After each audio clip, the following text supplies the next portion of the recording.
Holy moly, there's a lot of you. This is so great. I have never ever taught anything online before, so this is totally new for me. I'm used to being able to interact with people. So thank you so much for having your cameras on because I get to see all your beautiful faces and that's a good thing for me. So anyway, so my name's Dionne Allen. I'm a team leader. I just recently joined EXP, but I've been doing real estate since 2011.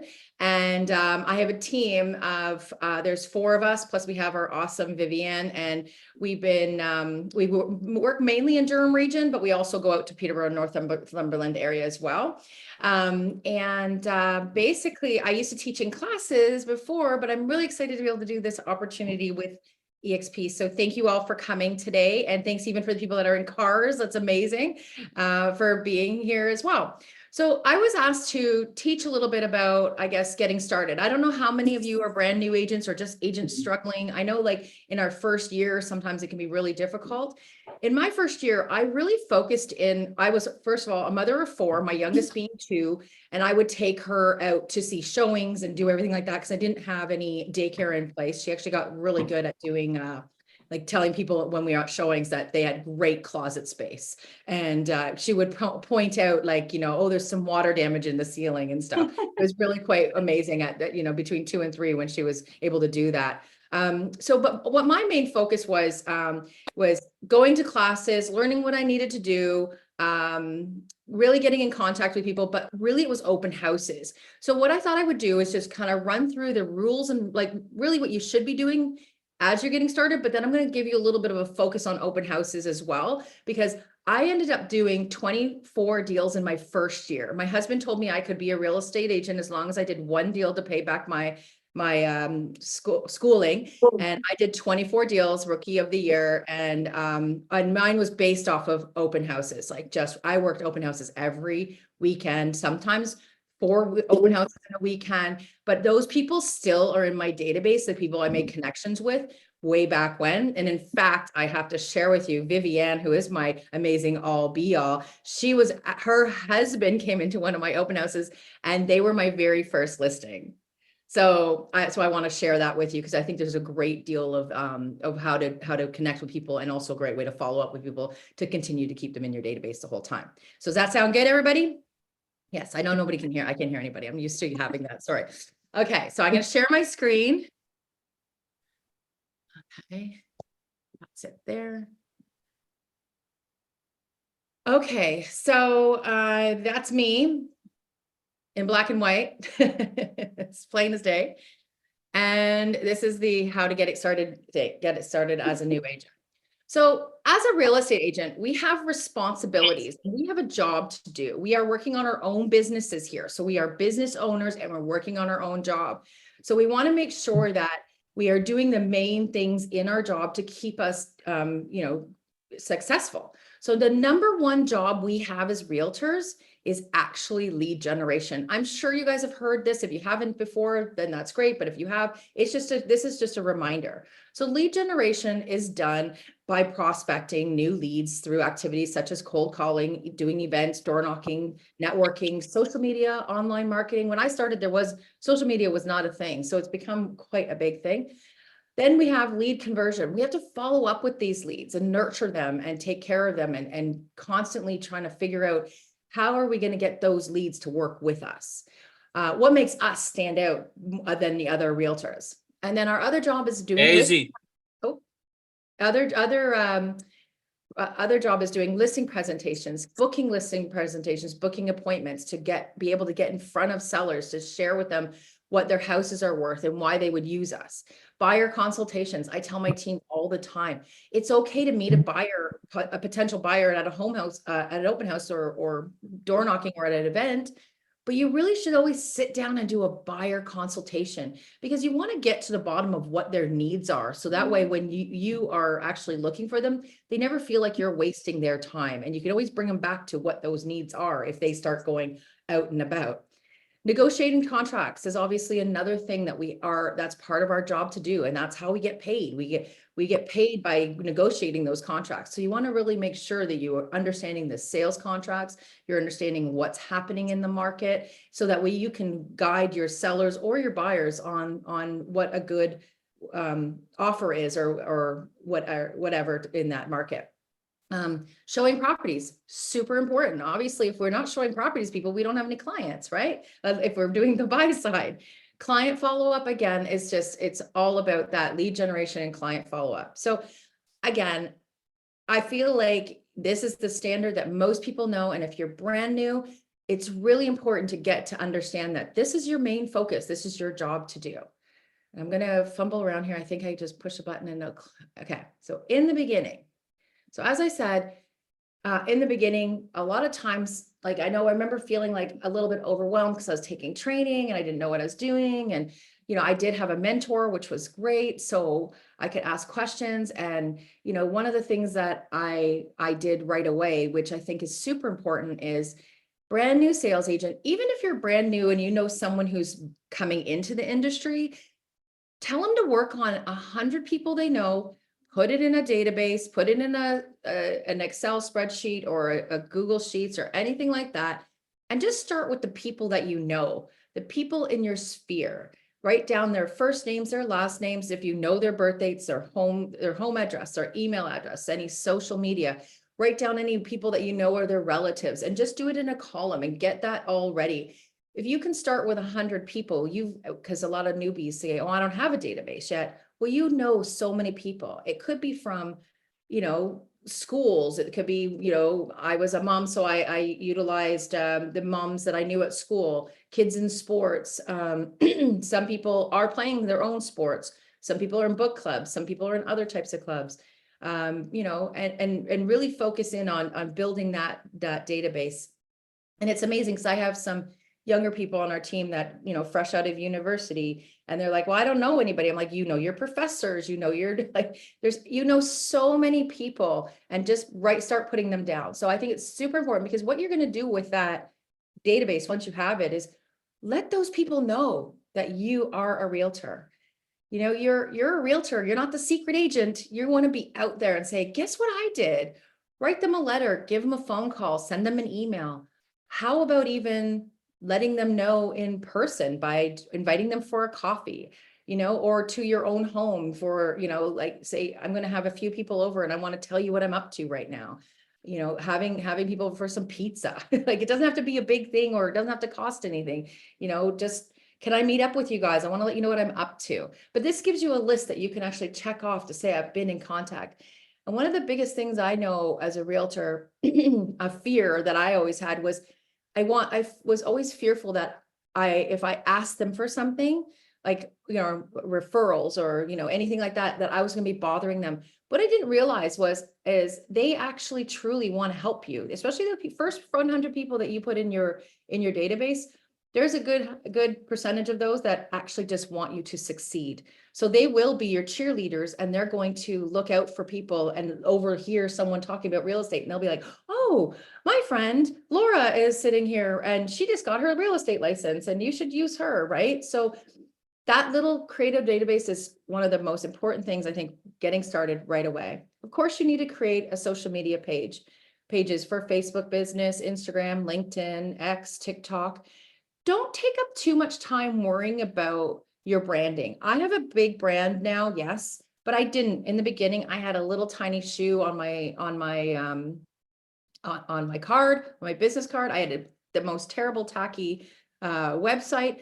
But I've known so many agents that get so sucked into, I can't do anything yet because I don't have my branding yet. I don't have your branding right now is EXP or whatever realtor. I don't know if there's other people that are from other brokerages on here or anything like that. Sarah, is it all EXP agents? I didn't get told that, sorry. Yes? You'll have a mix. You have a mix? Okay. So yeah, so your brand right now is your brokerage and your name and you. And at the end of the day, you are your brand.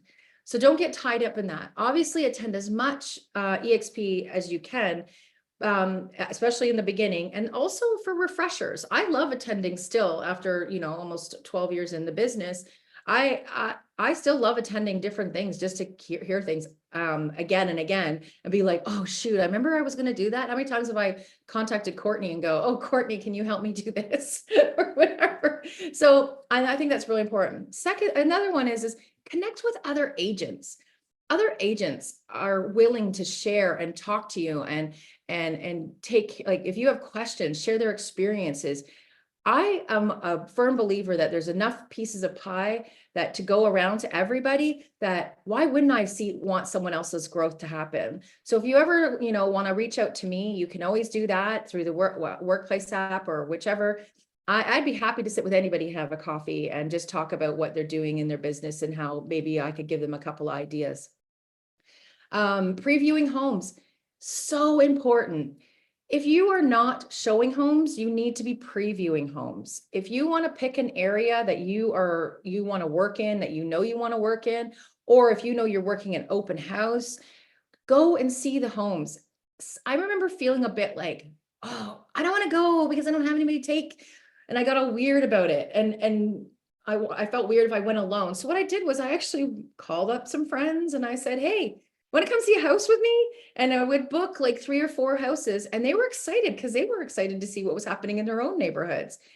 What happens with you when you do that, like previewing homes, you become that local expert because you can say, I was in 123 Main Street and it had the best flooring I've ever seen. And I was in 224 ABC Street and oh my God, it was terrible. The rooms were so compartmentalized. Like, you're able to really talk towards the real estate because you've been in it and be able to share it. And when people hear that, they instantly go, oh my God, like they know, that person knows a lot. I can't get over how much she knows or he knows about that, this neighborhood and been in every one. They actually sometimes make the assumption you might have sold all those houses as well. Obviously, lead generation, as I said, that is a key thing.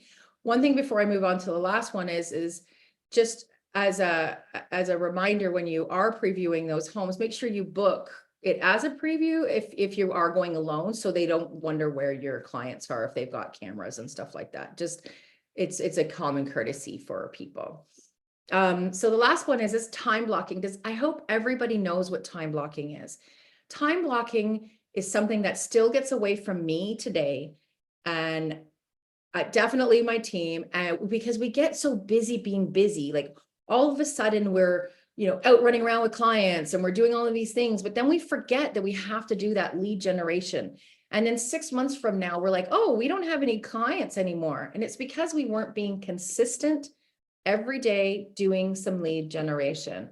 Being 100% truthful with you, I have to slap my own hand all the time because I do it myself.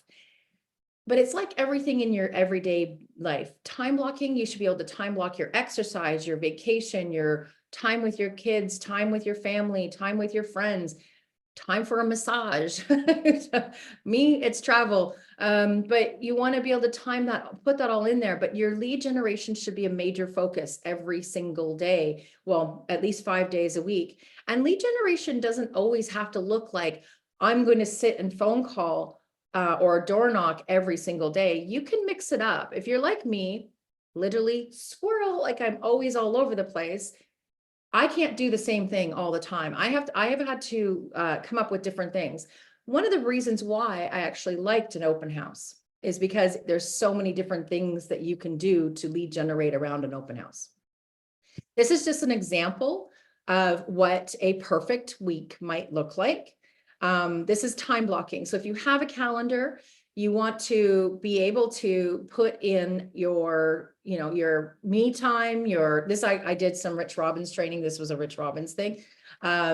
You want to put in your exercise time. You want to put in your different things that you're going to do to prospect. You want to make sure you make time for lunch, but maybe that lunch means you're having lunch with your clients or potential clients or a coffee.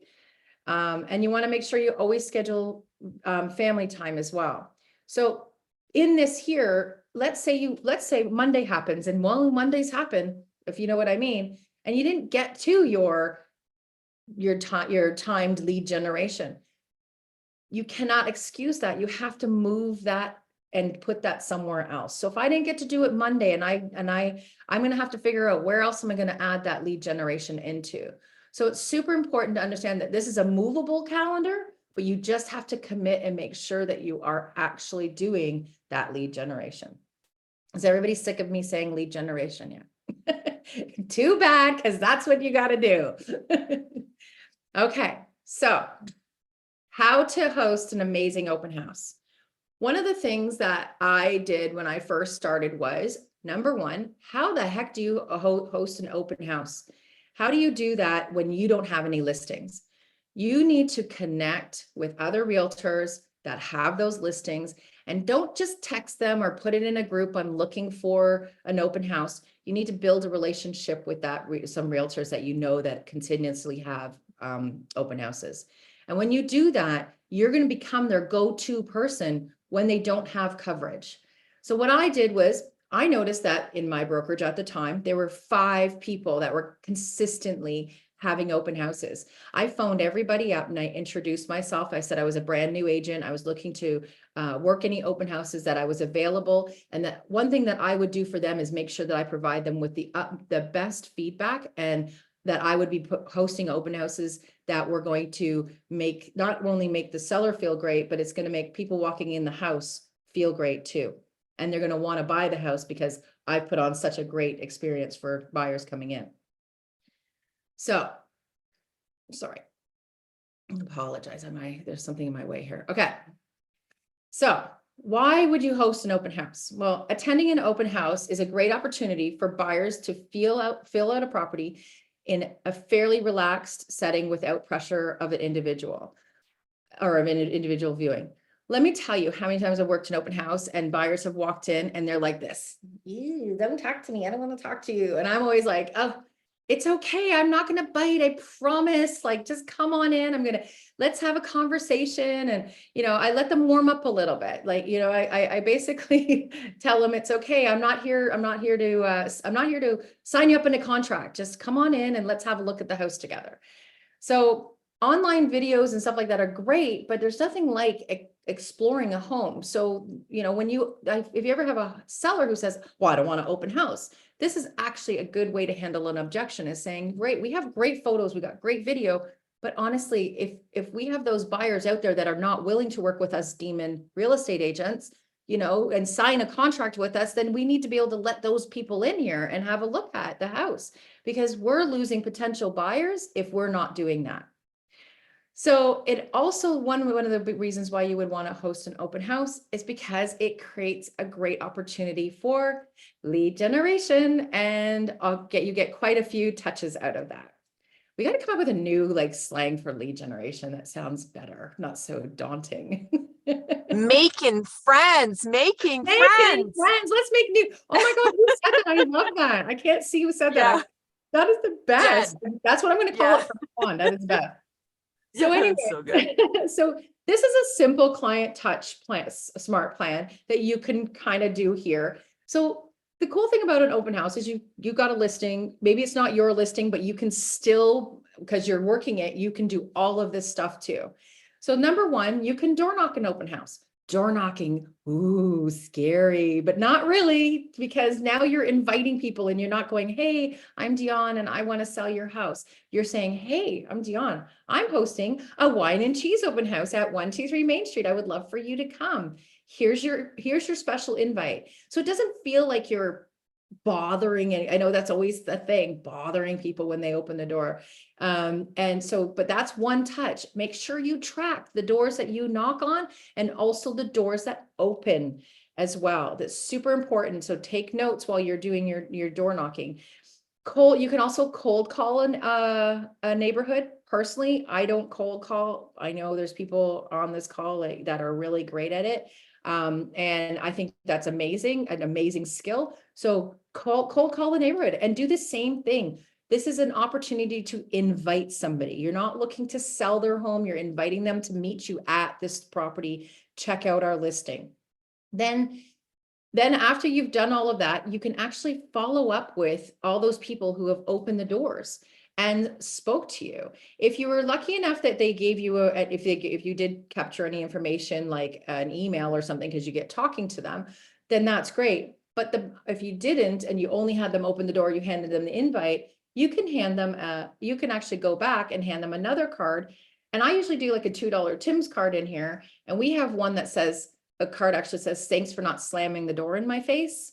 and we give them a little card and says, thank you, hope to see you at our open house. We also have another one that says, thanks for not hanging up on me, for anybody who wants to do cold calls, so that we can send them that in the mail. And then you can take that and follow up with that at a later date too, to see if they actually received your nice little Tim's card. So meeting people at the open house is obviously one of the best ways to meet people in person, get in front of them. You can then email them and thank them for coming to the open house. I'm going to share with you one of the things I do. I mean, now we do videos and stuff like that too, but when I email someone at the open house, I have taken extensive notes. So if I've had somebody come in and they've told me they have 2 kids and a dog and they're moving from Toronto, and a fence is super important and school is super important, I send them an email immediately after the open house to say, hey, I was such a pleasure meeting you today. I'm having 2 kids in Durham Region. I have 4 of my own. Community is important. So, I was thinking, if you wanted to tell me what areas you really wanted to look at, what schools really of interest to you. Also, I'd love to meet your dog one day. There's this dog event. Like, you kind of like touch on all of those personal items as if you've known them forever as well. After the open house, I do that, but then I also send another card that says, thanks for popping by my open house, with a little gift card in it for a Tim Hortons card. Again, is to buy them a coffee, just to say, thanks for coming. Now, does everybody get a card that comes through? What about those people that have agents that have said they have agents? I'm going to tell you something. 100% those people that say that they have agents, I am still sending them an email if I've got it. And if I've got an address, I'm doing it. And the reason why I'm doing that is because a lot of the time buyers are liars and they're not telling you the truth that they have an agent. And also, I've been able to send something out to someone and they go, oh my God, my agent's never done anything like that. They're not signed with them or anything. And we end up converting them because they like working with us better. You can also then follow up after that, and you can get with a call or an email to see if they got the card. You can also then send you similar listings to the one you've met them at. And then you can request to add them to your database for monthly market updates, and also send holiday cards or any event things that you're doing. And then right after you sell a house, your opportunity to door knock and cold call that just sold. So lots of ways to touch somebody just from an open house. And if you think about it, we're supposed to lead generate. Well, it depends on who your teacher is, your mentor, whatever, but it's basically supposed to be 15 hours minimum a week. And this here is going to take you 20 hours because you include your time at the open house as well as lead generation. So this is just an example of our open house one of our open house invites. So literally we walk around with a little postcard, we print them off. Now, maybe you're starting out new and you don't have the funds to get a hardcover postcard. When I first started, I used paper. I printed it and I folded it up and I went around and I did that instead. And that's okay to do as well. So one of the things when you are going in to do a open house. So as I said, we do like wine and cheese or snacks and water and all of that sort of stuff. And the reason why people like coming into our open house is if you came in, well, I guess I had a compliment from a few of the team members when I work it with them. They always say, how do you make people feel like you've known them forever? Well, I don't know how I do that, but I do know that I certain things, I set an atmosphere. I make it comfortable. Number one, you turn on all the lights, open all the window dressings and the blinds to let in all natural light. Have some easy listening music going on in the background. If you don't have access to a radio at a property, bring a little radio with you and stream something like that. If there's a screen door and it's a nice day out, open the door. People get funny about walking in. Just open the door and say, come on in, and leave that screen door. We don't want to do it if we don't want to let bugs in or anything like that. Make sure sellers have also left the house at a good temperature. There's nothing worse than working in open house and the floors are freezing, and it makes for people very uncomfortable, or if it's super hot. So you want to make sure you advise your sellers to make sure that that is done as well. So when people come in, I would say to them, hi, I'm Dionne. I'm actually hosting this open house today. When you're going to give you a second, you can take off your shoes, and when you walk over here to the kitchen or wherever I have my sign-in sheets, or now I use the open house apps, wherever we have that set up, I want to get you to come on in. I'm going to ask you to sign in here. And I'm also offering some refreshments. And they come in and they go, oh my God, she's got wine and she's got water and she's got pop and I've got cookies and I got, sometimes depends on what it is. Themed open houses like St. Patrick's Day, Super Bowl, Easter, Father's Day, Mother's Day. I've handed out, for Mother's Day, I actually handed out a like little tulips, just bought a bunch of tulips.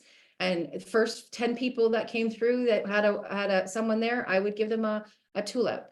These are things that make you stand out to other people. When people walk in our open houses, I actually say to them, you're not going to enjoy anybody else's open house better than this one, because I'm going to make this very memorable for you. You're going to love this house and you're going to love the fact that you felt like you were having your own little event here, your own hosting your own little party.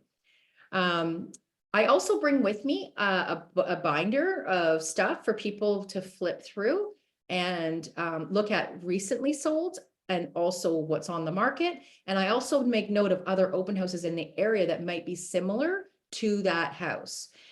I talk about those things. Obviously, I talk about the amazing things about our house that we're hosting, but I also talk about the other ones. And I have been through those other houses.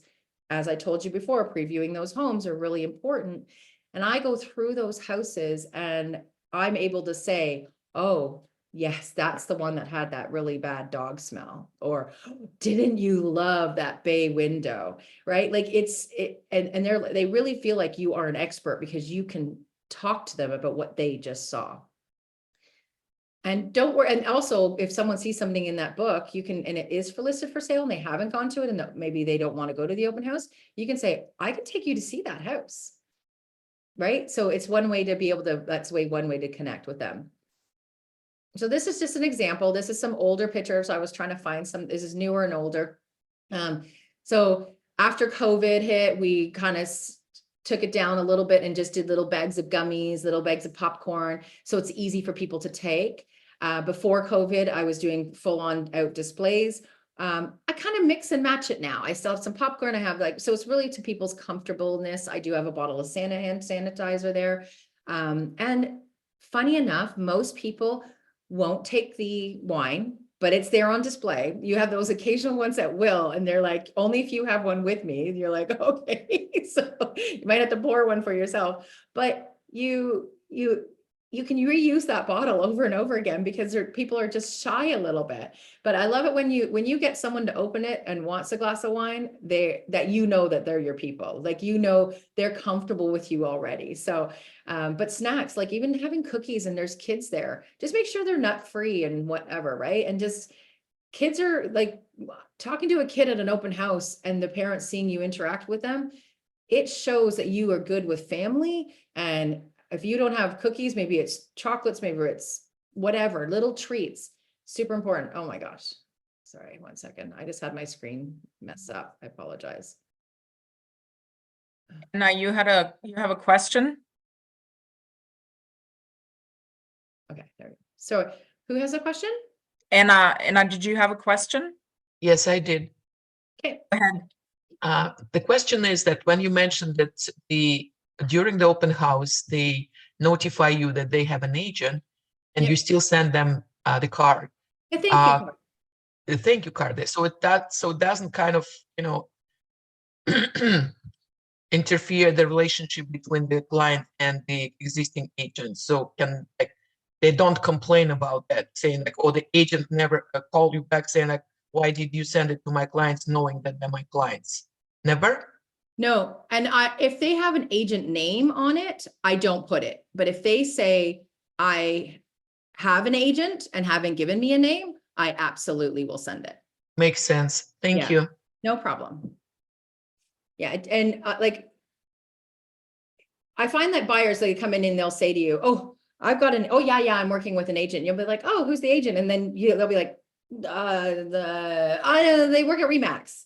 The minute they do that, I'm like, you are not telling me the truth here. I'm going to win you over. Right? So yeah. But if they say that they haven't, actually what I do when there's someone that does have an agent and they've provided me with a name, actually, this is a good point. I would actually say, phone that agent afterwards and just say, hey, just so you know, your clients Mark and Cindy came through our open house on the weekend at 123 Main Street.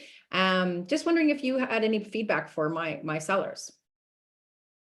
And if you're working an open house for another person that's not your listing, it's so important for you to make sure that, number one, you clean up after you're gone, make sure everything's all turned off and locked and doors like that.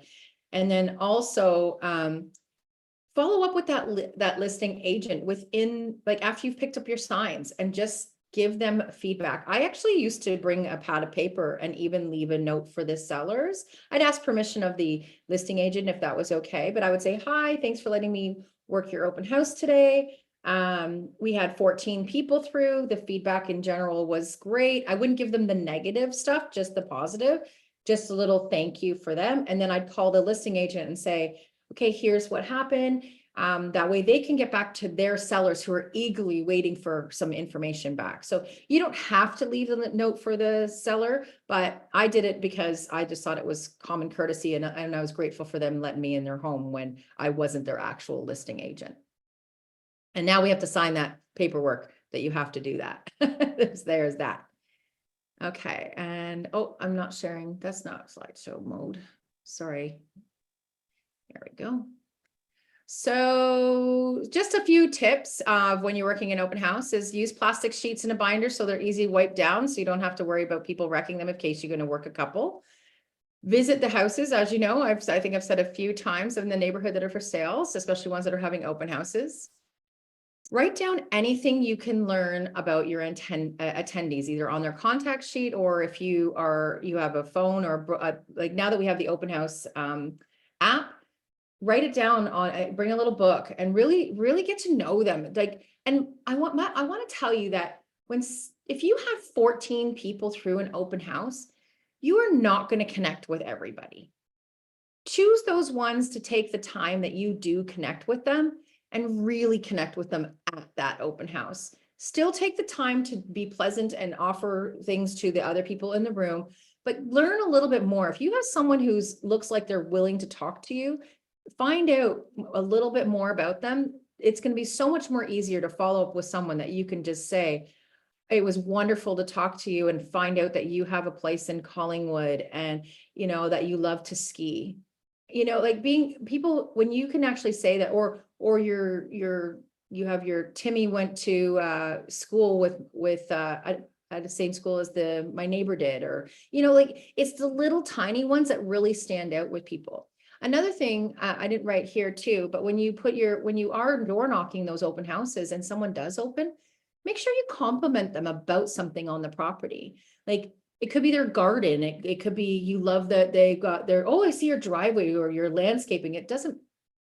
People will be more open to having a conversation with you if you actually compliment them and show that you're being genuine, and whichever. I mean, don't go up to a house that has no landscaping and say, oh, I love your potted plant. Don't do anything like that. But if you can find something, or if you see, I've had this where a woman opened the door and she had like kids screaming and dogs barking and all that sort of stuff. And I just looked at her and I went, oh my gosh, I'm not even going to waste your time. I'm going to leave it over here. You got your hands full. Please, like, ignore me. And then I went away, and then I went back and I dropped her off. What I did was I dropped her off a $20 gift card to a manicure, and said, you deserve this on me. Sorry for interrupting your day. I ended up getting that listing because I did that. And she wasn't even, and that was a year later, she contacted me and I didn't even know, I didn't even know that I had forgotten about her. It was one of those ones where you put in, you're like, oh, I'm going to follow up, but I actually never did. And she actually came back to me because she thought that was very kind. And well, dealing with all that noise would be in need of a pedicure or manicure. So open house signs placement. This is so important, guys.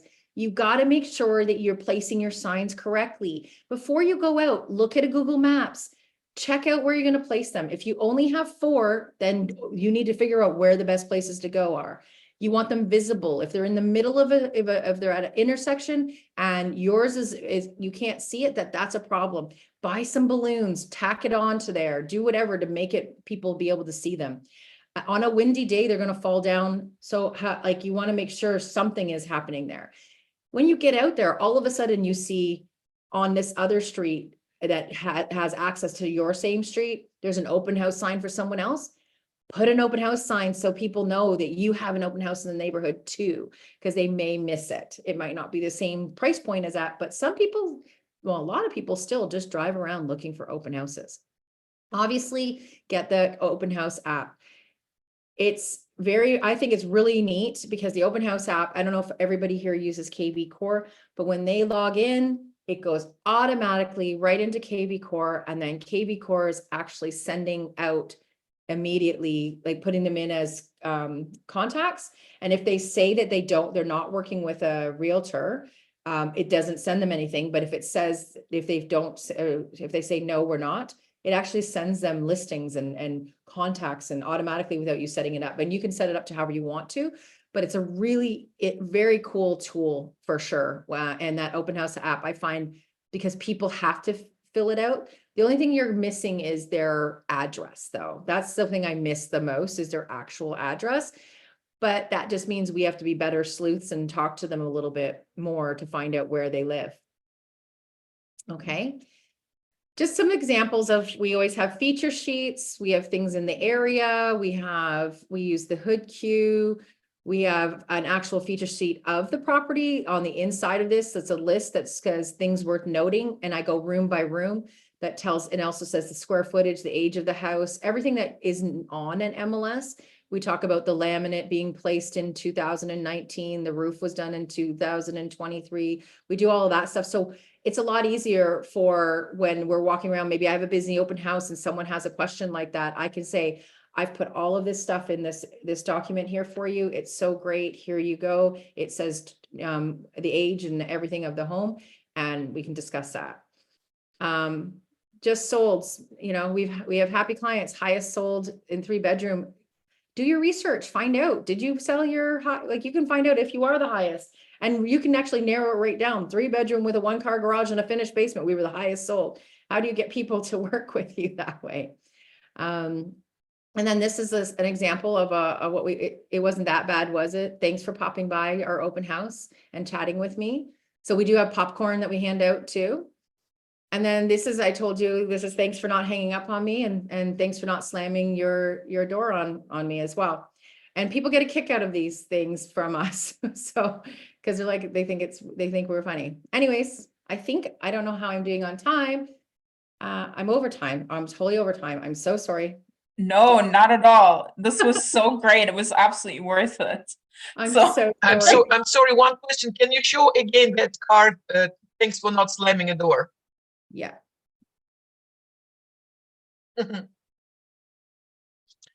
Very cute. You gave me warnings. I did not see them. I'm so sorry.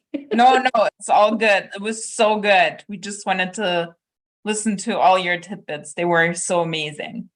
Anyone have any questions for Dionne before we release everyone into the wild to put all this to practice? So amazing. Really great. Thanks so much. Yeah, Mhm. I love it. Oh, great info. Thanks, Dionne. Good to see you again. Good to Thank see you, you Dionne. too. Thanks, Dionne. Thank you very much. See you guys Thank one you. day. Okay. When is Thank your closest open house? Oh, you want to come to, okay. You know what I'll do when I'm hosting my next open house, I will send a link to, I guess, Sarah, would that be good? And I'll tell you where we're going to be at, and I will invite you all to come. And if anybody wants to work an open house with me, or me to come and work an open house with them, let me know. If I'm free, I would gladly do that with you. Have a good one, guys. Awesome.